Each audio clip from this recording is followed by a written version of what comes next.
La genèse du film elle vient en plusieurs temps. Il y a un aspect très personnel, puisque mon grand-père était marin et que j'ai moi-même grandi très près du chantier naval où on a filmé la plupart des scènes. Donc pour moi, c'est une espèce d'héritage, une espèce de quelque chose que j'ai toujours trouvé très beau, que j'avais envie de raconter. Et pendant longtemps, j'ai pensé que la vie de marin, c'était un truc très romantique. Vous voyez, on partait en voyage, on découvrait, on se baladait. C'est presque une forme d'esclavagisme moderne pour certains marins, la façon dont leur travail est vécu. La vaste majorité du commerce mondial se fait comme ça par voie maritime. C'est des milliards de dollars qui sont en jeu. Et pourtant, les gens qui sont ces rouages économiques-là de base sont constamment broyés. Et bon, moi, ça me...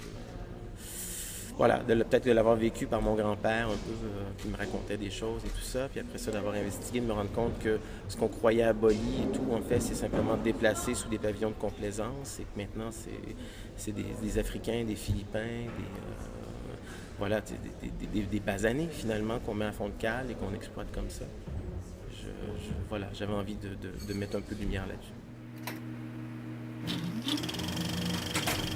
J'ai envie de me dire, voilà, si je prends quelqu'un qui vient du tiers-monde et quelqu'un qui est dans une précarité, dans un pays dit riche, est-ce qu'il y a une solidarité, un peu bêtement une solidarité de classe qui est possible? Est-ce que ça se peut ou est-ce qu'il y a quelque chose qui va finir par réembarquer? Est-ce qu'on est toujours le pauvre de quelqu'un? Donc est-ce que quand, quand tu rencontres plus pauvre que toi, est-ce que tu deviens son riche? Est-ce que le rapport finalement à l'argent se transforme?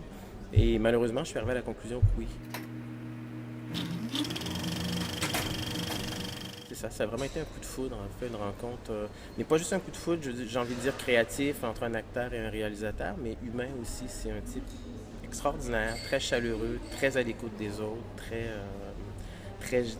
ouais, très généreux, voilà, tu sais, qui a des projets sociaux en Afrique, qui fait plein de choses pour les gens. Donc voilà, ça me semblait, ça s'est vite avéré être lui le bon choix et le choix évident, j'ai envie de dire.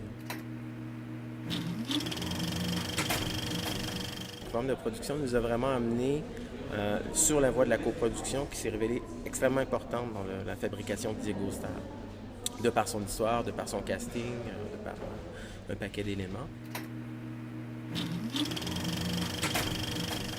Un aspect important de la coprod, c'est celui de se soumettre au regard d'une autre culture.